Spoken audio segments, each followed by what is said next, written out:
BNP chairperson Begum Khaleda জিয়ার শারীরিক অবস্থা এবং তার চিকিৎসা কার্যক্রম সম্পর্কে জানতে আমরা সরাসরি যাচ্ছি মাসুদ শাকিলের কাছে। তিনি আছেন এভারকেয়ার হাসপাতালের সামনে। শাকিল, বেগম খালেদা জিয়ার শারীরিক অবস্থা এবং চিকিৎসা কার্যক্রম সম্পর্কে নতুন কি তথ্য আছে আপনার কাছে?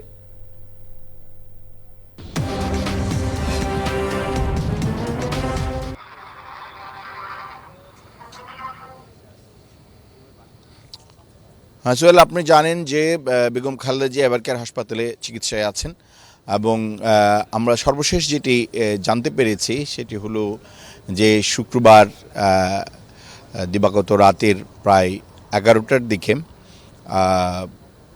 খালেদা জিয়ার যে চিকিৎসক বোর্ডের একজন সদস্য জানিয়েছেন যে তার অভ্যন্তরীণ যে রক্তক্ষরণ ছিল সেটি বন্ধ করা গেছে এবং তার সফলভাবে তার এন্ডোস্কোপি সম্পন্ন হয়েছে। এটি একটি সুখবর, কারণ বেশ কয়েকদিন ধরে কোনো ধরনের সুখবর পাওয়া যাচ্ছিল না তার শারীরিক অবস্থার।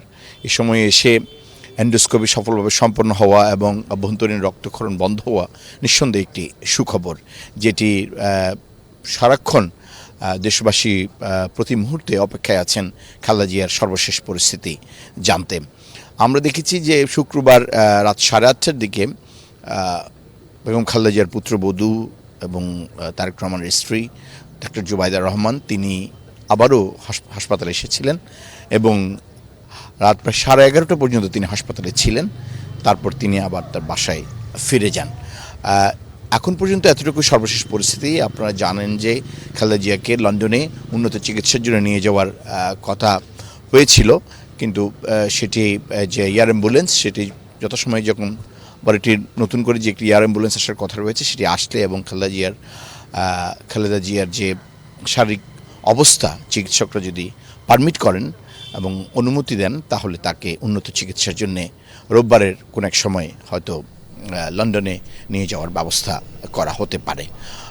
এই সময় আসলে এন্ডোস্কোপি সফলভাবে সম্পন্ন হওয়া এবং অভ্যন্তরীণ রক্তক্ষরণ বন্ধ হওয়ার মতো খবর নিঃসন্দেহে একটি ভালো খবর এবং এটি তার শারীরিক উন্নতিরই একটি লক্ষণ বলে তার যে চিকিৎসা বোর্ডের সদস্য তিনি জানিয়েছেন। আমরা অপেক্ষায় আছি যে এর পরবর্তীতে কী ধরনের ডেভেলপমেন্ট বা কোনো খবর আমাদের কাছে আসে কিনা। সোহেল। শাকিল, আপনাকে অনেক ধন্যবাদ।